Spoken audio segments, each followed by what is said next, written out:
Hey everybody, welcome to the Gootz cast. I'm the host, Ray Gootz. We hate wrestling, all that other shit. What a fucking let me tell you something before we start. They're fucked. They are in trouble. This is the first time in Oh no, Al. 23 years I feel like Who is they? Who is they? WWE.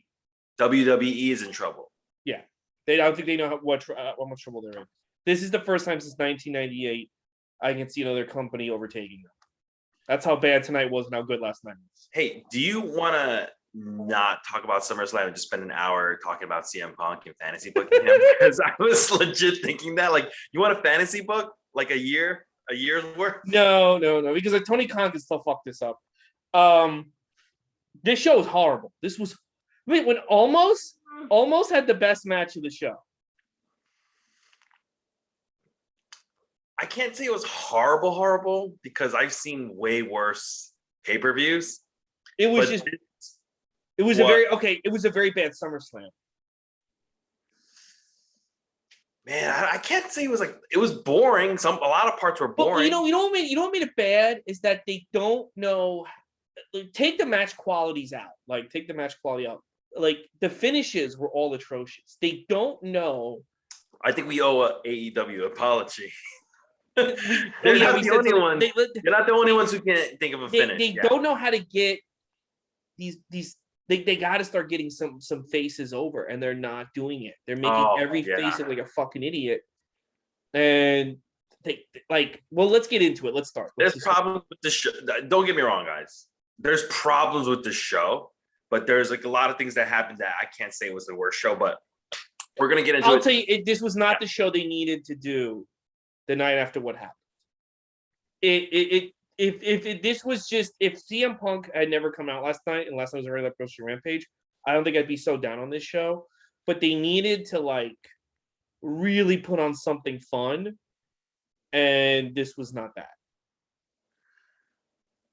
Yeah, I think some people who are WWE apologists, who just WWE all the way, will disagree with us, right? But I'm kind of on board with you. There kind of was a misstep, but we're going to get into it. We're going to start the pre-show. Pre-show is Big E versus Baron Corbin. Now, I am going to say this. This is a match that I would say is a must-watch just because of the commentary. This match should be a classic example that they teach future commentators on how to get a gimmick over. Okay? Mm-hmm. This match starts off with they have a special guest ring announcer. Her name is Rain Cruz. Rain Cruz. She won a contest to be a guest announcer. She introduces Big E, and she's doing a good job. She's introducing Baron Corbin, and Michael Cole fucking interrupts, talks over her, right? Mm-hmm. Pat McAfee goes,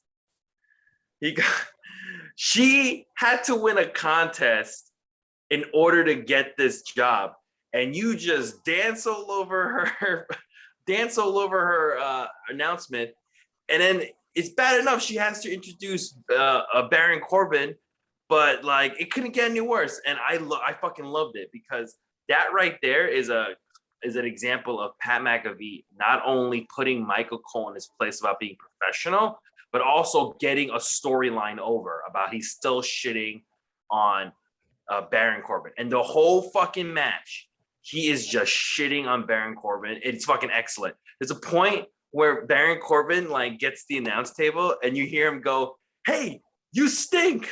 It's awesome. Big E hits the big ending for the win. I would say just watch it, just listen to a fucking commentator get a gimmick over as this is such a shitty guy. He gets this gimmick over of why you as the audience member should think Baron Corbin is a loser. This is perfect. Perfectly done. What did you think of it? This was a good match. This should have been on the main card, and some of the other matches should have been the fucking pre-show. It was a really good pre-show. Mm-hmm. Yeah. And I think long term, I see big things with Baron Corbin. I think when they turn the character face, I think that's when he's going to become the star that they want him to be. Baron Corbin, in a Mhm. lot of ways, reminds me of Cody Rhodes, because Cody, when he was in WWE, he would like what do you call it? He would hit a home run in every fucking gimmick they gave him. He would just knock it out of the park. But now the fans are finally acknowledging that he is. We're all finally realizing he always does that. And Baron Corbin's the same way, because I feel like he knocks No, out. I'm saying we're all finally realizing how good Baron Corbin is now. Well, I've always been a Baron Corbin all right, fan. so good for you. I knew from day one, guys. All right, there. So SummerSlam begins. There is 51,326 people in attendance, according to them, in Las Vegas. For most of the show, it sounded like nobody was in that building. They were. Is it an open stadium? No. Yeah, because it's, dude. Oh, okay. It did not sound like 51,000 people, but I was under the assumption that maybe it was an open stadium. But if it's not, have you noticed since like 51,000 people? Even have you noticed at WrestleMania? Have you noticed the crowds have just been fucking awful? Like that, like they just. That's why I think the Punk thing also was, because it actually felt like a real crowd. It felt like a real old school crowd. Like the WWE crowds have been atrocious since things have come back. Here's a comparison, guys. So tonight, SummerSlam, let's just say 50,000 people, right? Mm-hmm. On Rampage last night, it is 14,000 people. Okay. 15, fine, 15. I'll round up 15, right? That's about 30,000's difference, right? And the 15 sounded louder than this 50,000 tonight. Yeah. So that's the comparison. It just they were horrible. But I also looked at WrestleMania was horrible. Every time WWE in front of the crowds has felt weird since COVID.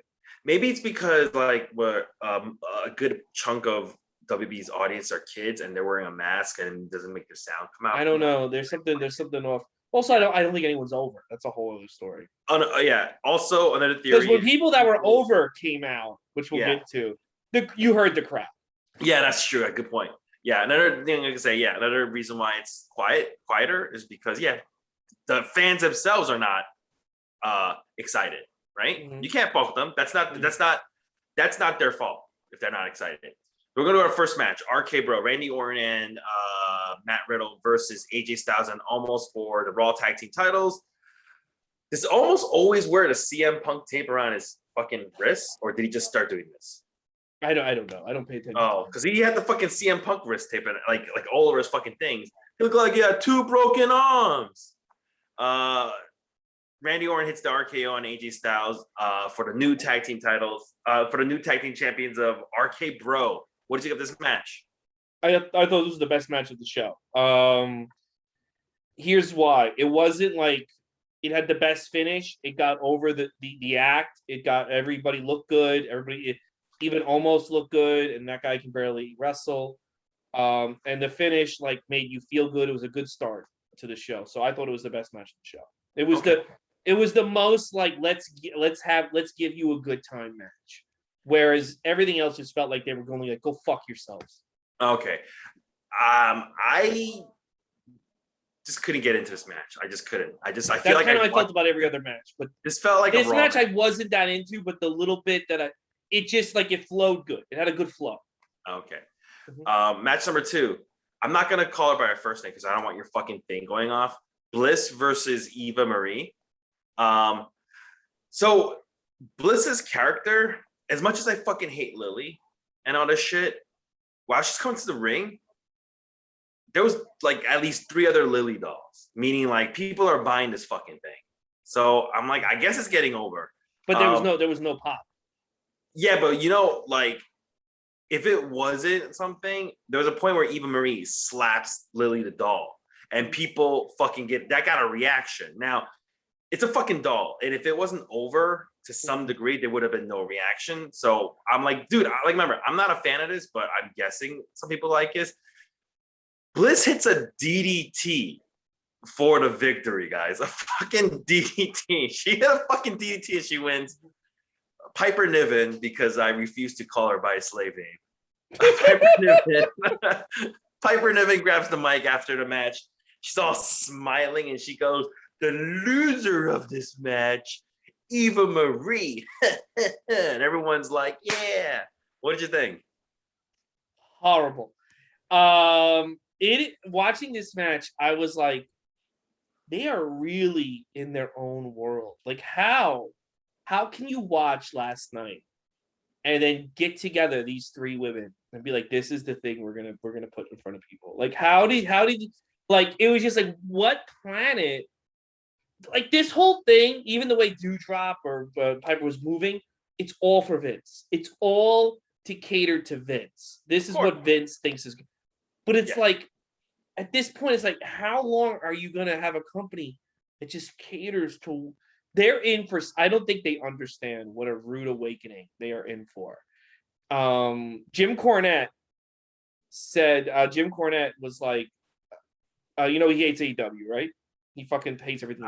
Ever since fucking Tony Khan said nice things about his fucking butt buddy. Well, hold on. He said they reviewed the CM Punk debut today. And he was like, it's not what I would have done. I would have done something way different, and I would have been wrong because it was fucking perfect. It was a home run. The only thing they have to do is not fuck it up. And it was like the best thing they've ever done. Everyone is saying like, this is the best thing they've ever done. I'm at the point now after watching this event. By the way, CM Punk is the way they brought him out, the build up and bringing him out. Well, I'll tell you why the build up was so good in a second. When we get to the Sasha Banks match, I'm gonna tell you why the build up was so good. When we get to that, I gotta make a point. But what was I gonna say about CM Punk in this match? I don't think it. I think Adam Cole. I think if they offer Adam Cole $5 a year, he should go to AEW. He should not stay in this company after watching this event. AEW should. If AEW goes, you have to pay me $500 a week to perform here. He should still go to AEW. That's how bad this whole thing was. Sometimes money is the most important thing. Yes, you're right. No, I'm saying if Tony Khan is like, I'm not paying you, you have to pay me. He should still go to AEW. No, that's what I'm saying. It doesn't matter how much WB offers you. Sometimes money is not the most. This show is the money will come when this show is so fucking bad. But this segment was like, how do you put this segment? Here's the deal. I was watching Eva Marie. She's actually not that bad in the ring. And you could actually, if you found the right storyline for her, she wouldn't be that bad. But they're almost going out of their way to kind of prove everyone who fucking hates her right. Which is like, makes no sense to me. It's like why are you doing this to her? Everyone already hates her. She clearly has attempted to improve, like in her training, and you're just making her look fucking stupid. I also think like this Alexa Bliss thing. I think after they fired Bray, it's kind of dead. There were Lily dolls, but I think those people bought Lily dolls before Bray got fired. I think when Bray were they selling Lily dolls before Bray got fired? They were selling Lily dolls the minute WrestleMania. Remember, Lily debuted the night after WrestleMania, bro. It's been months now. It's been like 5 months. What do you think? Lily showed up a week ago? Yeah. It kind of feels like a blur to do it. Lily's been around for months. I think once Bray walks out on AEW, they got to change that gimmick. They got to go back to the bitchy gimmick because, like, I think it's dead in the water already. I think once Bray left, I think a lot of the fun of the gimmick left, and this was horrible. This was hard. This was tone deaf. The way Piper Niven is, it's like an alien. It's like a fucking alien came down and wrote this segment. Like a person who's never interacted with other human beings. It was so fucking bad, and all three women can do better. And it was just so like. It's actually like if you got an 8-year-old to write wrestling. It was like how. You get an because even an 8-year-old would have been like, "What the fuck is this?" How a 7-year-old? How could this 7-year-old to write this? But you know what? It had the best finish of all three women's matches. That's the saddest part. What, the DDT? No, the right all three women's matches. The right woman went over. I'm saying.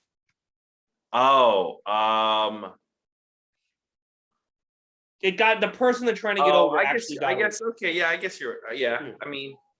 There's not really much of a competition, but yeah. I know. There's not much. Yeah. Let's keep going. Yeah. It's like picking the best out of a bunch of losers. I know, Jesus. Mario Lopez. Looks great. This fucking guy doesn't age. I used to hate that joke, but now it's like, dude, this is not even a joke anymore. It's like what is he doing? Does he do does he get work done in his He face? must, but he gets it real. He must have an excellent surgeon because you can't tell. He looks like it's 19. He looks like 1992. He doesn't have a single wrinkle. Yeah, and he doesn't look. It doesn't look like he had surgery. Yeah, there's like usually you can tell. The only reason why I'm saying asking if he has to is because it's like it's either he got surgery or he's a fucking vampire. There's like no other because dude, it's like 2021. What the fuck? Randy Orton looks older than him. Okay, actually, I need you to explain this segment because I didn't get it. So Mario Lopez, he's interviewing the new Raw Tag Team Champions, RK Bro, and Randy Orton goes, "The most dangerous letters in WWE, RK Bro, and he walks away all sad, and Mario Lopez is like really confused, and Matt Riddle's like, I get to he just saying that we're best. I don't understand what's going on. What the fuck is going on here? He realized that bro is not a letter, and he was like, shit, I fucked up because it used to be RKO. He's used to saying RKO, and then the character is like, oh, bro's not a letter. It's bro's a word. I'm a fucking idiot. Randy Orton. So you're telling me Randy Orton realized he was saying the character now that bro is not a letter? It's a word. They've been calling themselves RK Bro for like a month. I know, but Randy Orton's catchphrase is the most dangerous letters there are. And he goes into it, and then halfway through, the character realizes I'm a fucking idiot, and he just walks away like, oh, I'm a fucking idiot. I fucked that. He is a fucking idiot if he doesn't understand. But that's the point. He realizes he's a fucking idiot. Bro is not a letter. Yes, he realized it because he's so used to saying that catchphrase. He's like, oh, I fucked it up. I didn't understand what was going on, dude. I couldn't. It was like it was meant to be a joke. Yeah, I was like that he made a mental fart and he realized, and they're trying to make him fun. They're trying to make him relatable. It's better than him just. I didn't even understand it, dude. I thought it's fine. It's better than him droning on and on about how he's the legend killer and all this other shit. Maybe the acting was bad, but I thought it was like he was gonna start turning on him or something. I have no idea. I couldn't understand. No, he just realized he was an idiot. The character. Really fucking dumb, guys. Match number 3. Not the dumbest thing on the show. Not the surprised that's what. Surprisingly, not the dumbest thing on the show. You're right. Yeah. Surprisingly, dude. Not even the second dumbest thing on the show, I would say. Match number 3, Priest versus Sheamus for the U.S. title. Priest hits the Reckoning for the clean victory. We got the new U.S. title. Damian Priest's first title in the main roster. What'd you think of this match? Boring. I think every Sheamus match is boring. I thought it was all right. I couldn't get into it. I can't get into it. I don't know why you're dragging Sheamus out still after all these years. I'll be honest with you, I couldn't get into any match tonight. Not a single one. Yeah. I did not get into. That's why the main event was my favorite match, because even though I wasn't into it, it we've kind of known since RK Bro came together, they're gonna beat Omos and AJ for the belt. And then they just did it. They did the story they were supposed to do. They didn't get cute with it. It started, these guys don't get along. Now they get along. Now they get the tag belts. That's why I thought it was the best, because everything else was fucking stupid and boring. At least that led to something, 11 matches, and I couldn't get into a single fucking one of these matches. That's why I'm not saying that was the best match because it was so fucking good. It was the only one that told a logical story. The Mysterios in their backstage, and Ray's like, "Come on, son, we can't fuck up. We're gonna go right to our match number 4. The Mysterios versus the Usos for the SmackDown Tag Team titles." The Usos hit a double super kick to a kneeling Rey Mysterio, and basically they fucking super kick sandwich him, and then they hit a Usos top rope splash on Rey Mysterio for the Usos to retain their tag team titles. I'll tell you one thing: the audience was into this match. I fucking hated this match. I fucking hate it. I'll tell you why I fucking hate it. Okay, why did you hate about this match? So the fucking announcers on the pre-show and on the show, they go like, "Oh, Dominic lately has been cheating. He's not really, he's kind of like cheating." They're indicating that he's kind of Breaking Bad. And so that's in logical wrestling storyline, if on AEW, if JR and Tony Khan, like Jungle Boy and Luchasaurus, are kind of having problems, in the match, they're gonna have it's a foreshadow. They're gonna have problems. Yeah. Dominic didn't do anything No. to indicate that he's cheating. Clean victory.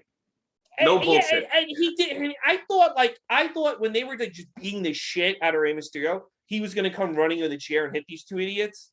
And I thought, but no, he's just.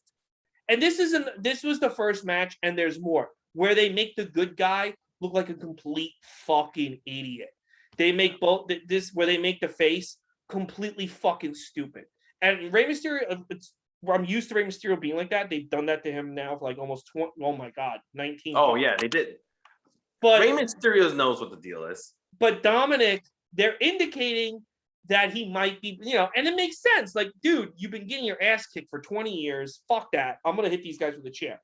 That would make sense for Dominic. Instead, he just lays like a sack of shit outside the ring. Why did you even bring that up? Why did you? Again, that would be like, oh, the Rockers are having problems, and then they blow each other in the middle of the ring. No, you're indicating that Dominic is gonna turn heel. It's just so fucking stupid. Do you remember Ray was in the first All In? Yeah, he should have stayed there. Yeah, he should have. Well, technically AEW didn't exist at the time, but Tony Khan was at the event. He was wheeling and dealing. He was getting everything together. Yeah, I know. Hindsight, right? Tiffany Haddish is. I don't know why she's horrible. Here. Why is she here? They want celebrities. I think she has a thing with Peacock.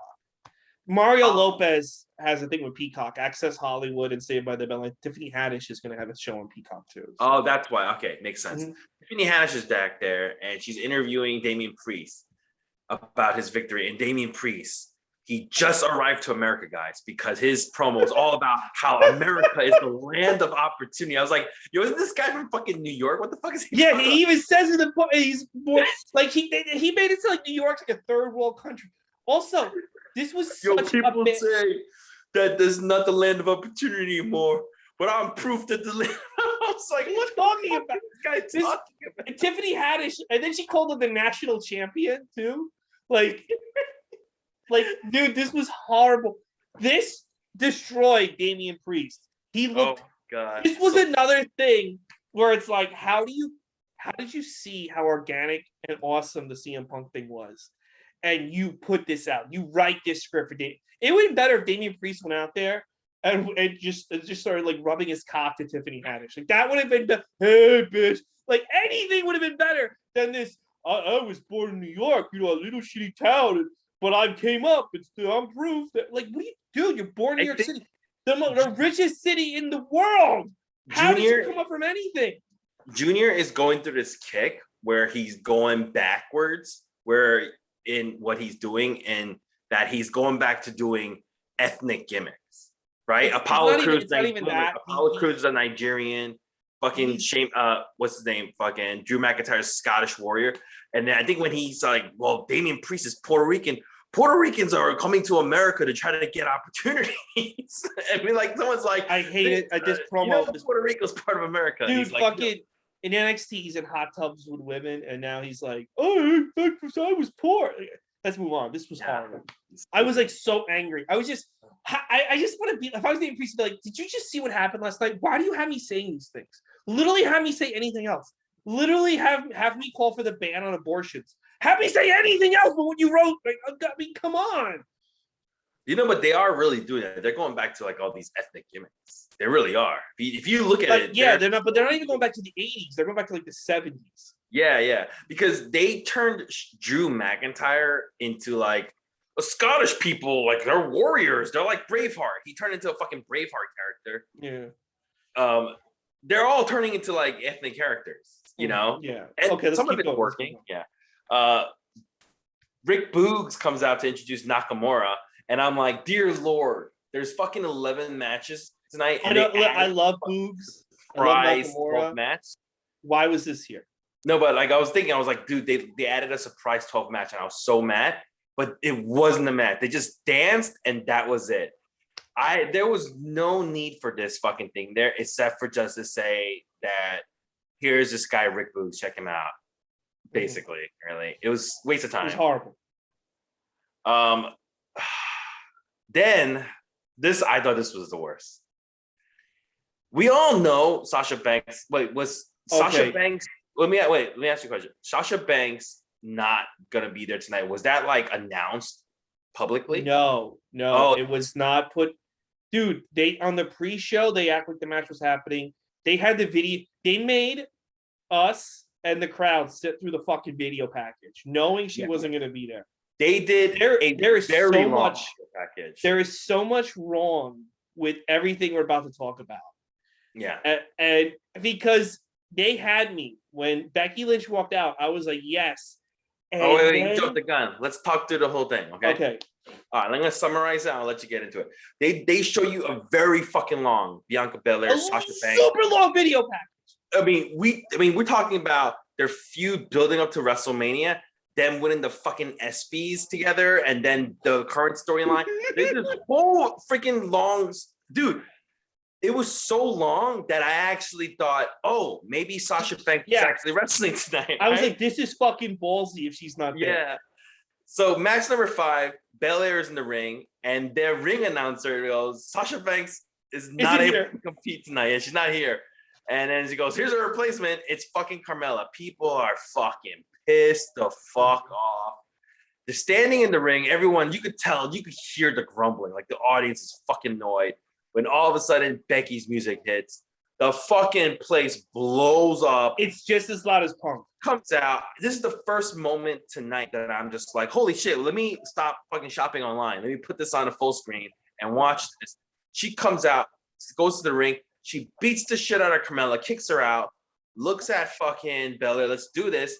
And they go boom, boom, boom, ring, ding, ding, ding, ring the bell. It is Bianca Belair versus Becky Lynch. I think first time ever, right? Yes, they've never even been on screen together. Yeah. Crowd is going ape shit. Becky hits her with like a fucking back elbow and then hits her with the manhandle slam, which is the Uranagi. And 1, 2, 3, match is over in less than a minute. People do pop, but then there is this weird realization of what just happened that starts settling in. Becky Lynch beat Bianca Belair in less than a minute, and she's celebrating a ring. And then as Bianca's leaving, and you see her almost at the entranceway, she's fucking teary-eyed. Yeah. Okay, what did you think about this whole fiasco? There is so much to break down about this that is wrong. There is so much. First of all, I wanna talk about what Tony Khan did with CM Punk. And yes. I called you today to talk about this. So Tony Khan essentially used the wrestling media to promote the event. That's a good way. Ever promoting the event. Good. That's a good reference. That's a good point. He leaked to them. Sean Ross Sapp actually he broke the story. He didn't break. They're all in on it. He leaked to Sean Ross Sapp. We got CM Punk. They reported is that then he announced the first dance, and you theoretically, if CM Punk didn't come out last night, let's just pretend it was just those 3 matches, right? Tony Khan could go on TV today and be like, I never said CM Punk was coming out. I'd start first dance in Chicago. But no, he played into the fact that we're all on Twitter. We all want to be like fucking insiders. And he sold the place out without ever saying he had Punk. And then Punk came out. He used the media. He knows people fucking go on Square Circle Reddit. He knows, and he fucking played everybody, and a huge success. WWE does the exact opposite. For a week now, they've been saying Sasha Banks has COVID. They don't acknowledge it. They keep promoting this match up until literally 20 seconds before the guy goes, Sasha Banks isn't here. They keep promoting this fucking match. You're treating the customers like fucking idiots. You're treating them like a fucking idiot. Yes. And that would have been fine. That would have been fine if the replacement was great. Here's what happened, though. I guarantee you Becky Lynch was not supposed to come back to me. I don't think she was ready to come back. I think Sasha told them she had COVID or what the fuck is going on with her. They were like, fuck, what do we do? They called Becky Lynch. She's like, I'm really not ready. I don't think I can have a match. Like, we'll make it a squash. And she, all right, I'll come back and I can hit those 2 moves. Because even when she hit the Uranagi, it didn't look good. She's not ready to come back.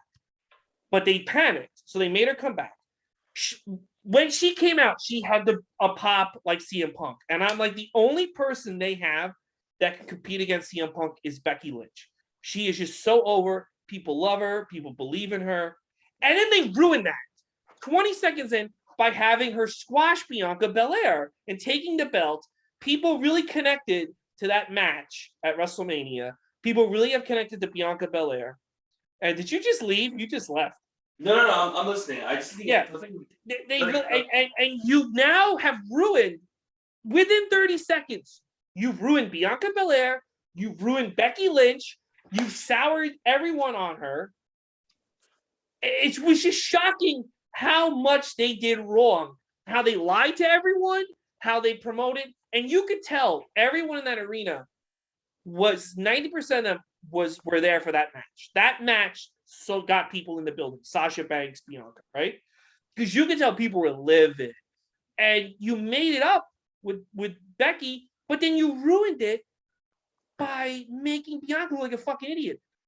This is like an 88, SummerSlam 88, where the Warrior squashes Macho Man Randy Savage instead of fucking Honky Tonk Man.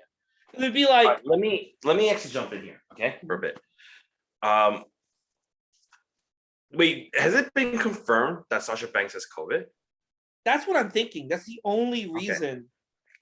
Okay, so technically it hasn't been confirmed, right? No, that's what I had a thought in my head while I was watching this whole thing. Okay, do you think it's possible that Becky Lynch was always supposed to come out tonight, and they presented the idea of what they have to both women? She's gonna come in before the match begins between Sasha and no, I know, because hold on, let me finish. Okay. Let me finish. Come on, man. Becky comes in and she's gonna beat the shit out of you, Sasha Banks, throw you out, and then she's gonna squash fucking Belair. And do you think Sasha was like, no, fuck this, I don't want to be a part of this? And they were just like, all right, then fucking go home. Okay. No, because Sasha Banks after Friday was never seen again. Both house shows this over the weekend, they were supposed to be on the card and they just didn't have the match. Neither women were there. She was not on SmackDown. She was not. No, I don't think that's it. I think that they were. I think that they panicked. They don't want to say that they have an outbreak because I think Nevada would have freaked out about having the event. But do they have an outbreak? It's only one person so far. How do you know? I mean, everybody else was on the fucking show tonight. Everybody that appears on SmackDown. So what are you talking about? What? Because Otis was there Friday. He was there last night. But I mean, like, I'm saying, like, maybe other people from Raw. If there's an outbreak, right? If there's an outbreak, that's got to be more than one fucking person. So who else? Okay, but we don't know. She might have gave it to people backstage, dude. We don't know. Okay. There's like hundreds of people working there. No. Of course we don't know, but that's why I'm asking. So if you're saying Bob the caterer could have got. Please let me finish. If there's an outbreak, as you claim, right? If there's an outbreak, there needs to be some evidence of other people not fucking showing up. It could be people that we don't see on camera. Okay. There's hundreds of people that aren't on camera that are there that she interacts with. Yeah. That's what I'm saying. Like, she probably doesn't go near fucking Dominic Mysterio during her day, but she goes near makeup artists and writers and fucking cameramen and technicians. And other wrestlers, but nobody else got it. I don't know. Look, dude, like, let's say I'm not saying it's not an outbreak. What else could it be? I think my scenario is legit too. I know because let me ask you a question. She's had a history of being a fucking person who likes to grab the ball and go home, right? Mm-hmm. So hold on, come on. How do we know that they didn't present this idea to her weeks in advance, both of them, right? And Sasha Banks was like, no, I don't want to fucking do that. It's gonna make us look stupid. They were like, oh, then fine. We're not gonna fucking don't come to the fucking house shows. Just fucking stay home for now. That's possible. That's possible. No, I don't think that's it. They want to keep promoting. Why is that not possible? Because, dude, this was a match that they were selling. They already had the match at WrestleMania. They're having the return. They know people want to see the match. They're going to have the match. They might have, at the end when Sasha loses or wins or whatever, they might have Becky Lynch then beat her up after, but they were gonna have the match. I think there was something happened where they couldn't have the match and they didn't want anyone to know. Yeah, that's possible. Yeah. Or they're not gonna. Or they're pretty Sasha Banks stupid. pregnant. That's what? possible. Or Sasha Banks Not with that husband. Yeah. Here's one thing that WWE does. The way they book is much different than AEW, and this is the reason why they do it. They are into they're not into the fucking building of fucking getting your anticipation ready. They think it's a bigger reaction if they fucking swerve you. But remember what Bruce Pritchard on his podcast has always said, Vince has always said, get the match in the ring. So if you're promoting a match and it won the ESPYs, it got all this, you're going to at least want to have that match go for 5-10 minutes before you bring out Becky Lynch or something. You're going to want to at least give people the match. There has to be a reason why Sasha Banks could not even be in the building since Friday. And COVID's the only reason I can think. There could be a couple of reasons. We don't know 100%. What I'm trying to say is WWE. I think but can I just don't give me that look? Because you keep interrupting me. No, but my whole point is the wrestling media has basically said she's had COVID for a week now, right? No, I don't give a shit about that. I'm not even talking about that anymore. I don't give a shit about that anymore. I'm trying to make a fucking point. Can I make my fucking point before right, you go? I don't give a shit about that. My whole point was Tony Khan leaned into the fucking media and gained goodwill and an amazing segment. They like to ignore the fucking media. If we all know, if the rumor's out there that she's sick, just fucking address it on SmackDown last night. Don't keep promoting this match. That's what it's. If you had let me finish talking, you would see that I was agreeing with you. Yeah. And I was trying to explain, but So what I was trying to say is, I think Junior is into that fucking. He thinks when you pop because he swerved you is bigger than a build-up pop. Like, I agree with you saying. If they knew she wasn't gonna do it, they should have been the way they should have done this was Sasha Banks is out of this match like early as soon as they knew. And it goes, there's gonna be a mystery opponent for fucking Belair, and then just drop subtle hints the way fucking AEW did, build it up. But I think in WWE's mind, they think it's if you are expecting A and they give you C out of nowhere. Like your reaction, like the whole, like, oh shit, I wasn't expecting this. They think that's bigger. That's why they always want. The Bruce Pritchard always says the replacement always has to be bigger than the person who canceled.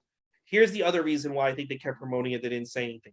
I don't think they wanted Nevada because right now it's bad in Nevada, COVID. Mm-hmm. I don't think they wanted Nevada to know that one of the stars had COVID because the government then might get involved. Remember, don't get me wrong. I'm not saying she 100% doesn't have COVID. I don't fucking know her. I don't work back there, so I don't know either. But what I'm saying is, I think the reason why they kept promoting the match up until the very last second was they didn't want to publicly give off a whiff that she might be sick, because I don't think they didn't want Nevada to freak out. Yeah, we get that. Yeah. And what I'm saying is, what I'm trying to make a point is that don't think that I think that she's absolutely doesn't have COVID. That's not what I'm trying to say, because it's possible. She's anti-vax. It makes sense if everybody else is vaccinated that she's the only one who has it. But what I'm just trying to say is, I'm not a fucking Dave Meltzer, meaning that if I don't know something, I'm just going to automatically say it's fucking true from hearing about it. Like, that's what he does. He goes, oh, someone told me this, so it must be true. No, that's where that stupidity happens, where you don't know, but you act like it's 100% true when it's just hearsay. And that's what I'm trying to get at. You don't know. So I'm not going to act like it's 100%. But a lot of your assumptions are Vince is an asshole, and he is an asshole. Yeah. He's an asshole in a different way. I think if Sasha Banks was healthy, they would have had the match. At the end of the match, when whoever won, whether it's Bianca or Sasha, would Becky Lynch have come out and beat the winner up? Sure. But I think they were going to have this match. If they could. Becky versus Belair? No, Sasha versus Bianca. I think they probably They were not gonna have Becky walk out, beat up Sasha, and have a squash match with Bianca. Did that. I think they only asked Becky to return this week because they were freaked out. My theory is that they were building up to Belair and Bianca if it's not COVID or any other medical issue, like she's not pregnant, she's pregnant. If it's not that she's not pregnant or any kind of medical issue, my only other idea or theory, remember this is just theory, is that they were building up to Belair and Sasha Banks when they caught a whiff that they have that AEW has CM Punk. WWE was like, dude, we gotta fucking do something. Fucking bring back Becky, and she's gonna fucking squash her and fucking it's gonna surprise everybody. And I think they were like, what the fuck are you doing? They were probably like, get the fuck out of here. I don't want to fucking be a part of this. Whereas in Belair was probably like, you guys are the boss. I'll fucking do what you guys want to do. No, I don't think that's no. I think that's just a theory. It's a theory. Then why wasn't Sasha at the house shows? They didn't know how good. Just like COVID, her having COVID is a theory. It's the same. I don't think no. I think, dude. I think they were gonna have this match no matter what. You don't seem to be comprehending that. Yeah, this because match it's was a draw. theory. Let me ask you a question. Are you back? Do you work backstage? No, but I don't think you always base your things on Vince wants to fuck everybody, including the customers. And I think he does want to fuck us, but he wants to give you the match and then fuck you in the finish of the match. He wants to put the match in the ring. So he'd be like, I advertise an attraction and you're getting the attraction. That's the thing. That's what you're not seem to comprehending. I think the only reason why is because Sasha Banks is sick and they panicked. It's not because they had this idea a week ago and Sasha was like, no, that's not it. Okay. Well, I think they would have had the match. The match would have been long. And then let's say Sasha wins, right? Let's say Sasha wins. Then Becky Lynch comes out and beats up Sasha, goes, I'm back. But they would have had the match. Okay, whatever. Let's talk about what this does, though. The effect of this. It ruins Becky Lynch. No. I think it ruined someone way more worse than her. We're talking about Belair, what they did to fucking Bianca Belair. So, as I explained, it's Becky Lynch. She's one of the biggest stars they have right now. So when she won, there is an initial huge reaction. But then I think once people get over that ecstasy, they start realizing, wait a minute, she just squashed this up-and-coming star that we've been really getting behind, like treated her like garbage. And that realization hits and everyone starts getting quieter. I think doing this to Belair was fucking not a good idea.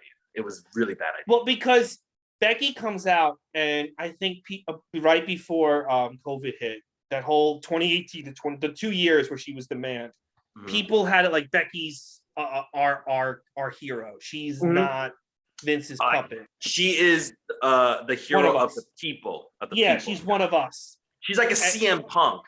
Yes. And then when she squashed Bianca, it's like, oh, you're Roman, you're Seth, you're Edge, you're another one of Vince's puppets. Oh no, you're not actually one of the people that we chose. You're actually one of those guys. You're a corporate person. At the end of the day, you're a corporate person. You know what? When they presented this idea to her, she's got enough like pull to be like, no, wait, I can't fucking squash her. You know, like she's got enough pull to say that, Becky. Maybe the promise is this is the only thing I can think of. Yeah. I agree with you. This did not make Becky look good either. This is what they should have done. They should have had Bianca. They should have rang the bell. Bianca squashes Charlotte within seconds, right? Throws her out of the ring, and it's like this is ridiculous. I wanted Sasha Banks. I don't understand why she's not here.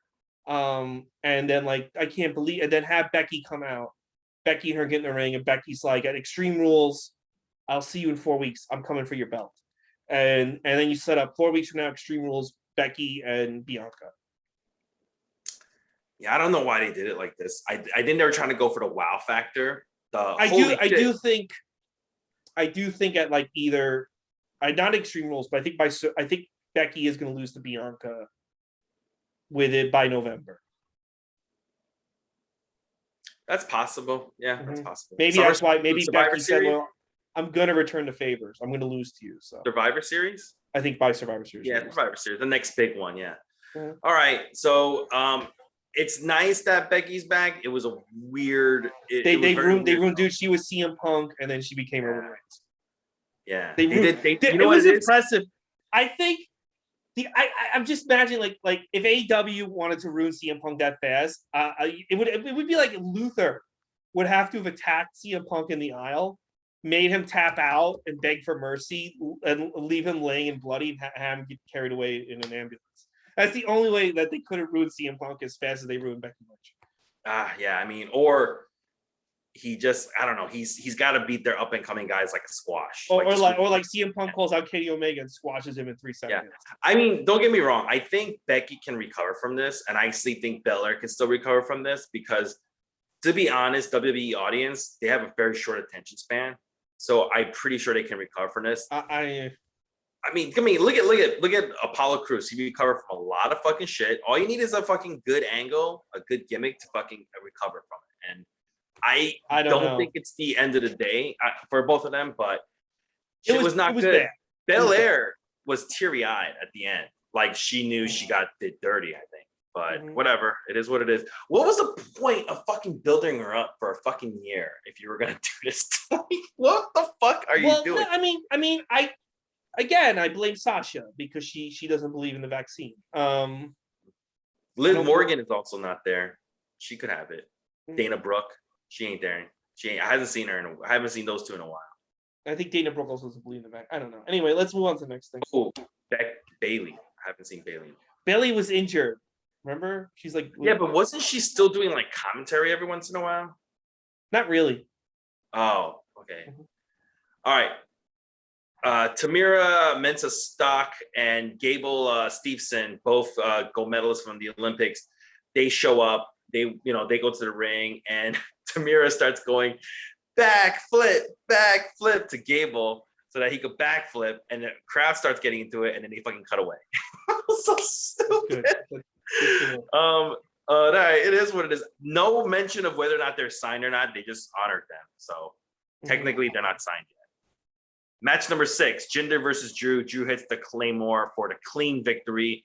Afterwards, the Hindu goons come into the ring and fucking Drew swings a sword. It's like the first time he's learned. I think it's the first time he's ever swung a sword because it was terrible looking. And they run away. Just horrible. This was horrible. This was horrible. The Drew experiment is over. Also, like, why give him the sword? We know he's never going to use it. We know he's like never going to connect because that would mean murder. That would mean he would murder his opponent. So why even Scottish? That's why. Anyway, it's stupid, Charlie. Yeah, I get it. But why does fucking Apollo Crews as a spear? They're not going to actually ever connect. Yeah, I know. It's by God, Drew McIntyre murdered. Wait, what other ethnic person can you give somebody something? Didn't they give Tozawa nunchucks for a bit? I could have sworn he had nunchucks. Give the Russian guy a sickle, a Russian sickle. What's a Puerto Rican thing? Switchblade. Oh yeah, give him Jay White. Have him swing around Jay White. Give Priest a switchblade. No, he actually like carries Jay White like as a weapon and swings him around. Give Sheamus a he used to carry that was Finlay. Finlay carried the shillelagh. All right, let's keep going. Give a shillelagh back. Give it to Sheamus. This is so fucking funny to me. All right, match number 7. Nikki Ash versus Rhea Ripley versus Charlotte for the Raw Women's title. To me, this was a fucking sloppy no-selling match. There's a lot of sloppiness in this, meaning like, there's a lot of fucking like kicks that don't fucking hit anything. They fucking like a lot of botches, a lot of no-selling. Charlotte ends up hitting the figure 8 on Nikki, who taps out. Charlotte is now your, I don't know, 11th or 12th or 13th. Who cares? I don't know. All her reigns are short. Recent ones, at least. The last one she had right before this, she was a champion for 1 day. Remember? That counts as a reign. You know? It's ridiculous. So, Charlotte is not a champion. I didn't like this match. I hated it. The one thing they had to do in this match was have Nikki Ash go over, because everyone's kind of written off as a goof. You have to kind of believe. You kind of have to give the perception that the company's behind her. They've made. I think they gave up. She looked great. Like after she cashed in the belt, they'd gone out of the way to make her look stupid. The announcers were burying her on the commentary. It was like, dude, why did you? It was like everything that people were afraid of that you were gonna do to her, you've done to her. You made her tap. Rhea Ripley look like a fucking idiot. Rhea Ripley and Nikki Ash, like they should be the ones, especially Rhea Ripley.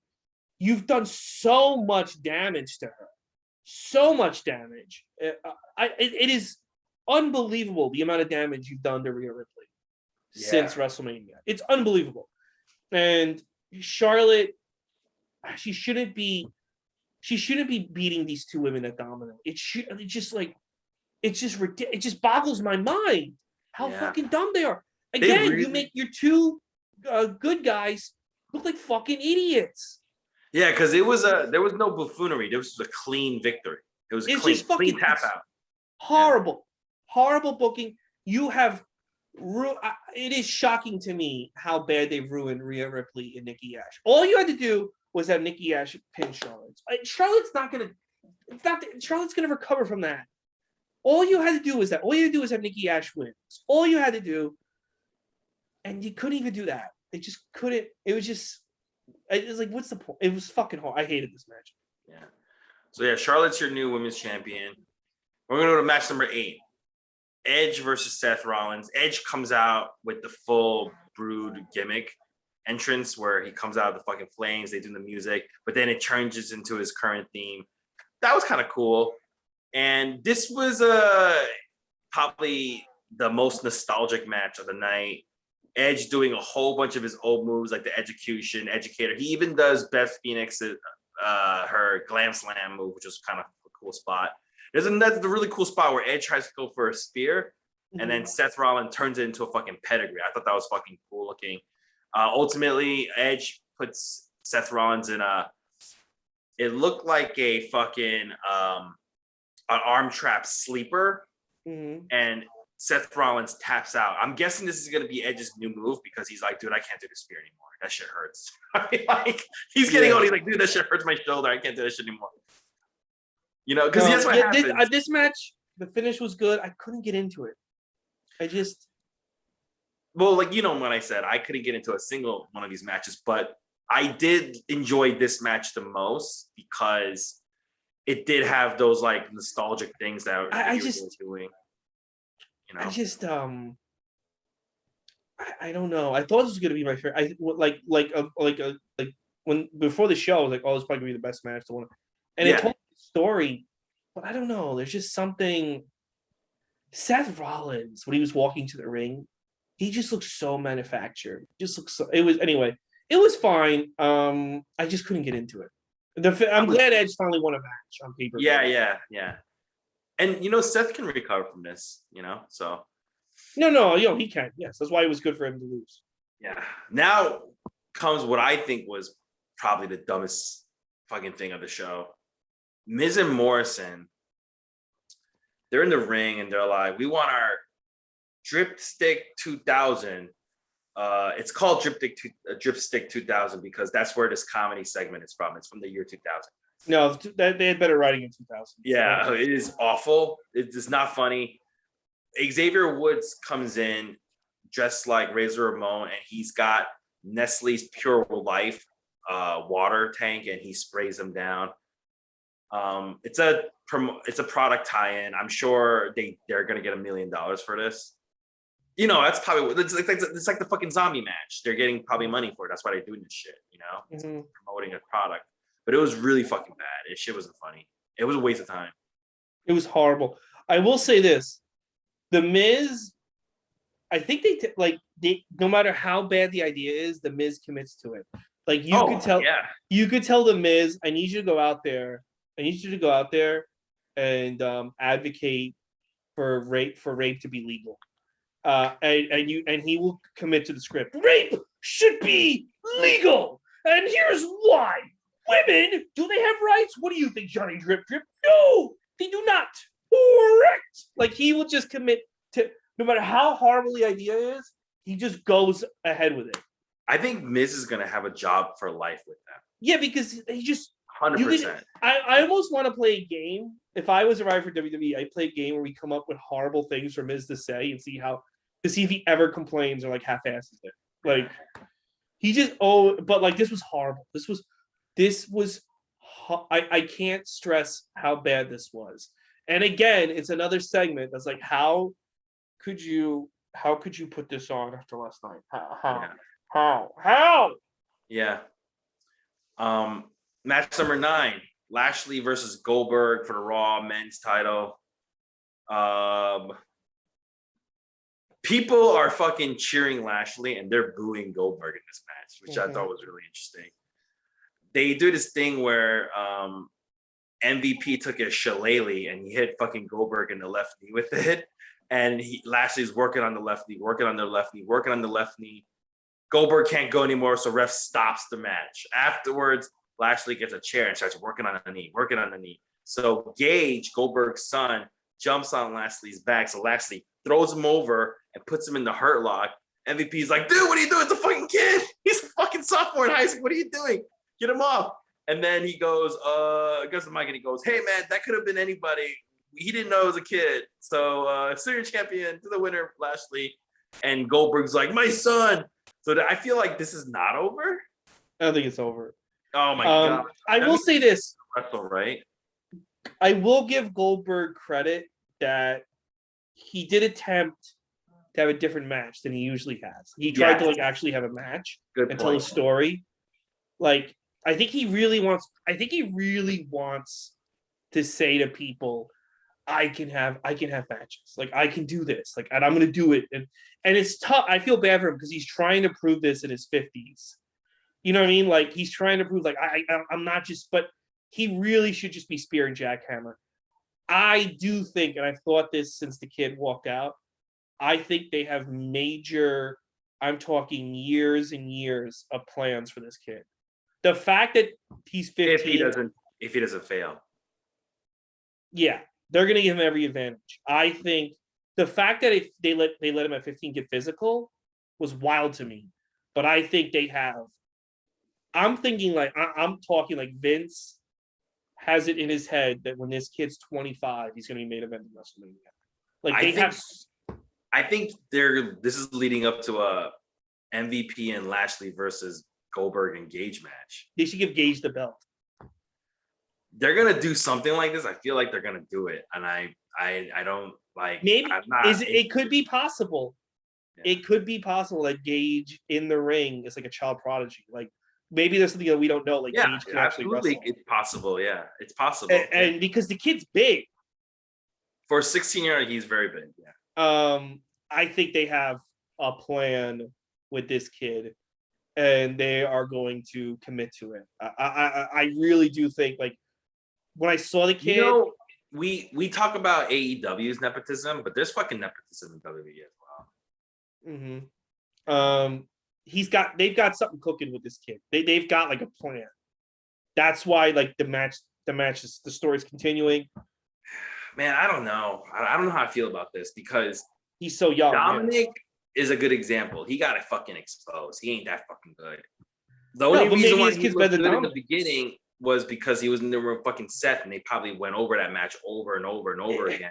The only I could see, like, if this kid, I'm assuming this kid's a good athlete, which is why they have him on fucking TV. You don't just shove a kid on TV. Like, they're not shoving Shane's sons, I think, are like the same age. They're not shoving them on to get beat up. Or they'll give them another. Because Junior says the son of a failure is still a failure. I know, right? Yeah. He's pissed that Triple H and Steph didn't have any men. If Steph and Triple H had a son, he'd be getting beat up by fucking Bobby Lashley. Yeah. Well, my whole point is they've never had someone this young, physical, which is why I think the kid must be a really good athlete for them to do this that we don't know about. There's something this kid can do that we don't know about, because why would you have a 15-year-old get beat up unless you have some sort of. Oh yeah. That's why I feel like they're going to lead to a tag team. But I think he might be better than Dominic. I hope so, because Dominic is like a fucking out of shape, like slow in the fucking ring. Like, dude, he was so bad today. He's botchamania. He's basically. I saw it today. He's not good. Yeah, he's not good, dude. I'm telling you, he was only good because Seth made him look good, and everything else fucking sucks, bro. And the Usos out of shape. He can't like act. I hate to say it, like even in the backstage segment, he's just fucking terrible. Well, they haven't really given. Let's see what happens. I feel like they're gonna build him turning heel soon. Let's see what happens when he turns heel. Because it was way too early for him to be on TV. His whole, but like, remember, every week the only sketch he has is concern for his dad. They never give him anything to actually do. He's always like, "Dad, are you okay?" It's literally every week. "Dad, are you okay?" Like his dad gets beat up. "Oh no, Dad, are you okay?" Like that's literally all he says. Yeah, I bet you they're like, "All right, Dominic, this time you gotta really sell it." All right, Dad. All right, last week, until you get this right, we're not fucking stopping this. I know, that's all he does every week is, "Dad, are you okay?" So he shouldn't be on our TV. You know, now I'll be honest, he shouldn't be on fucking TV. Because now this is why. Because he stinks, no matter how good he gets, in my mind, I have stinky fucking Dominic. Well, that's the thing with Brock Anderson. Yeah, that's why. Let's see what happens with Brock Anderson. How about this? If he just gets fucking jobbed out right away by Malachi Black, that's okay. He's just gonna take a kick to the face and that's it. Take a cut, take a pin. I have no problem with that. You had no offense, you know? You know what they should do? They should have Eric Watts come back and form a legion of shitty sons. Yeah. Now, if Brock Anderson and takes Dominic. a kick to the face by Malachi, but sells it really bad, like he goes like, like he should make that noise. Yeah, then yeah, that's gonna ruin him too. Malachi, my dad's the enforcer. Yeah, I'm not looking forward to this Gage thing at all, but whatever. It's whatever. Goldberg's here to stay. Match number 10, Cena versus Roman Reigns. Roman Reigns hits the spear for the win, and as soon as he's fucking raising the bell to celebrate, Brock Lesnar's music hit. Crowd goes ape shit. Brock's out with his nice new little ponytail. He gets into the ring, faces off against Roman, and then Roman just goes, "I'm leaving," and he leaves. Not today, not today. And then Brock stands there. I said last night's Rampage was anticlimactic at the end. This was way more anticlimactic at the end. Well, you know, I kind of thought the reason why they had Roman go like, I'm going to leave if I lose, was they were actually going to have him lose and he wanted to take another break. I don't even know why you added that stipulation. Yeah, but like we all knew Cena was going to lose, and they just kind of they did it, and I'm like, I wish you guys like did. I don't know. I wish you were kind of unpredictable. Here's the thing with Brock Lesnar coming out. You've played all your cards down. You don't have another surprise. Short of you did Becky and you did Brock Lesnar tonight. Yeah, and Cena was a few months ago, and Goldberg, and Gage, and all the stars. Sasha, like you don't have anything else up your sleeve short of fucking I don't know Lita making a comeback. Or you sign AJ Lee, or you sign Daniel Bryan, or you re-sign Brock. What's his name? Braun Strowman. I don't know. No.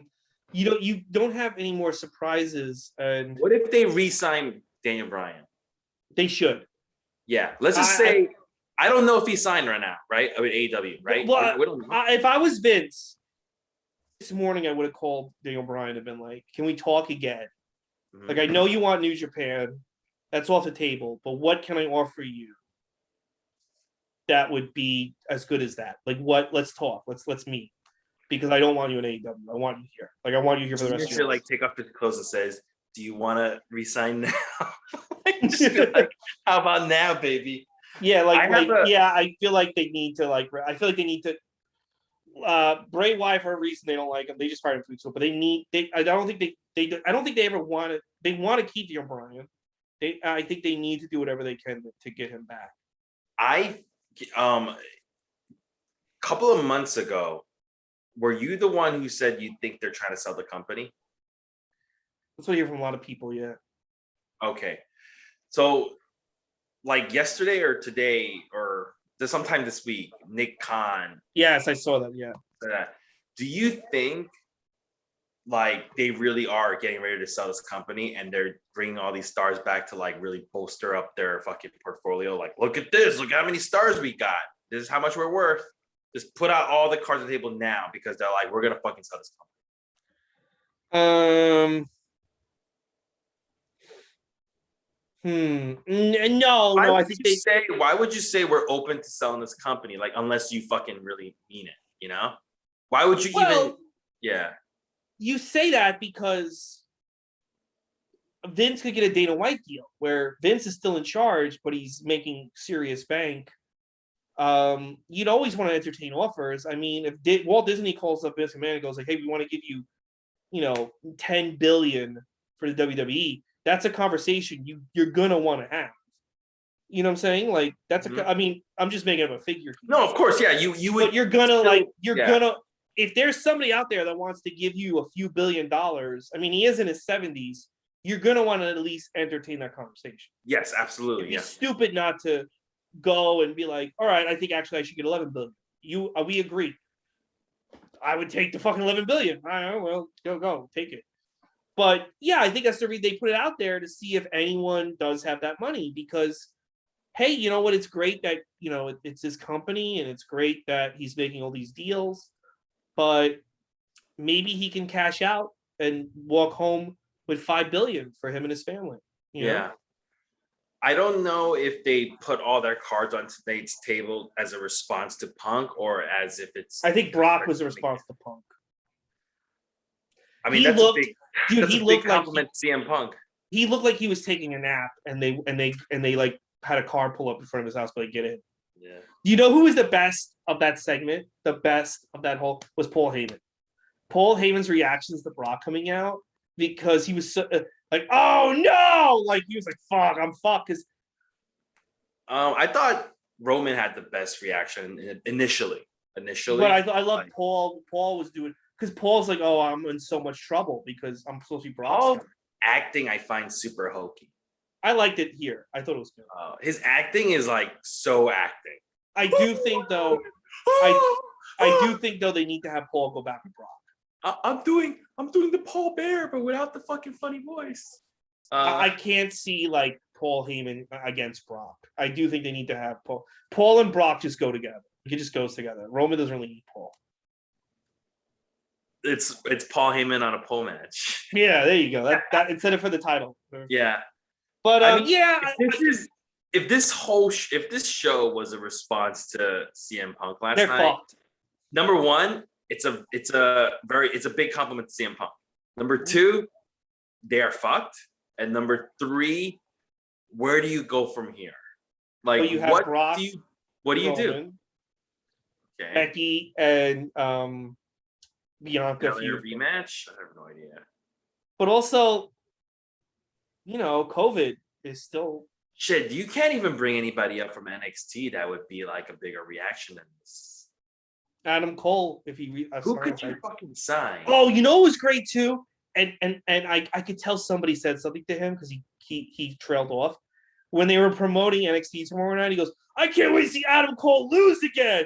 Pat McAfee like keeping up with his hatred of Adam Cole, and then like when he said again, he trailed off. So I think somebody goes like, "Don't mention that," you're like, yeah. But like, I love the fact that like he still hates Adam Cole, dude. I think if Adam Cole shows up in AEW. They should have Pat McAfee be like, "I chased that coward out of here. You see him on the other show? I'm so glad he's gone. The air smells better." Like, let's take some time to acknowledge Pat McAfee. He is very good on commentary. He also said, "I can't believe I'm watching a teenager get beat up." Dude, he is like really good on commentary. I really like him on commentary. I like the fact that he keeps the character that I don't like Adam Cole. I like the fact that he keeps that going even on a show that's not about Adam Cole. Because so many other people, like remember when Michael Cole hated Daniel Bryan and then he just forgot about it? Other commentators, they forgo continuity. They don't care about continuity. He doesn't. Yeah. I think, I think he should, even if Adam Cole at least goes to AEW, he should constantly bring it up. At least, like, let's say Adam Cole wins the AEW title. At least our champion's not a loser like Adam Cole. Like, he should just keep going in on Adam Cole. Even after I think that'd be the funniest fucking thing because you never do. And, like, just keep playing this angle with Adam Cole. Like, Adam Cole becomes, like, the biggest star in the world. Oh, the world sucks. Adam Cole's a bigger wrestler. Like, just fucking keep going. I think that'd be great. I really like Pat McAfee on commentary. I love it. He called him and Cole were calling the second half of SummerSlam. I think the first half was like fucking Raw team. Yeah, they did. They kind of did the Raw matches to start. Yeah, they did really well on. He does really well on commentary. I think that's it. I mean, that's it. They could re-sign Bray Wyatt. No, Bray Wyatt's got to go to AEW. He's got to. I think if you're Daniel Bryan, if you're Adam Cole, if you're Bray Wyatt, and if you're Braun Strowman, and Buddy Murphy and Ruby Solo and a few other, and you saw last night, I think you should do everything in your power to go there. But I also think on the same by the same token, Vince should do everything he can to get them back. Yeah, because like you're right, because they could just be like, "What if we offer you this much money?" It's like, "Oh shit, I don't know," right? But like, it's hard when somebody's offering you a lot of money to make the. But I would say what I would say to Bray and Braun and Adam Cole and Daniel Bryan is that like, this is a once in a lifetime momentum. You need to ride it, and I think if what I'm thinking is correct, this could mean more money for you than you've ever dreamed at the end of this. But you got to catch it now. You got to catch it now. Like you've got to enjoy the wave that started yesterday. If they bring in Bray, if they bring in Daniel Bryan, if they bring in like Braun and Eric Rowan. I'm sorry? Bret Hart? No, I said Daniel Bryan. Oh, Bray.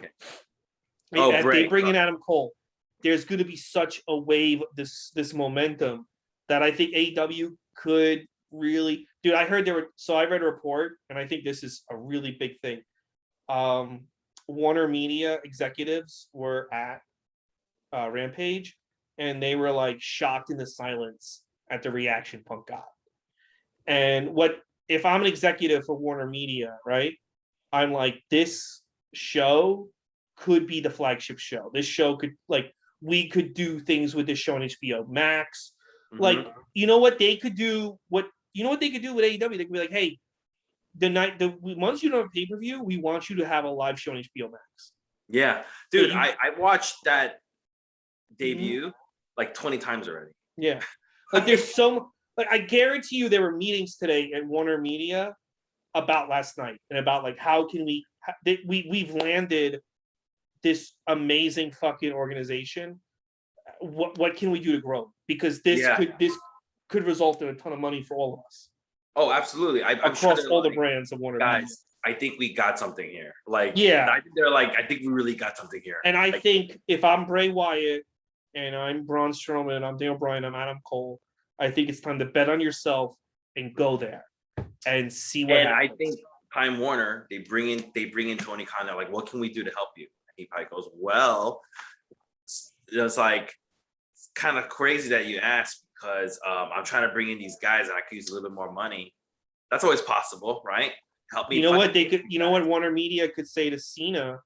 You want more season? You want more Peacemaker material? Sign with AEW. We're doing a lot of work with you. Oh, that's true. In the DC films, if you're with AEW, we can give you more work. Like, come part of the family. Use your name. And then what if you do Cena Punk at like fucking Double or Nothing next year? Like, there's so many different things that this is open the gate. But I think, guys, this is what I would say to Adam Cole. Bet on yourself. Go there. You can always go back.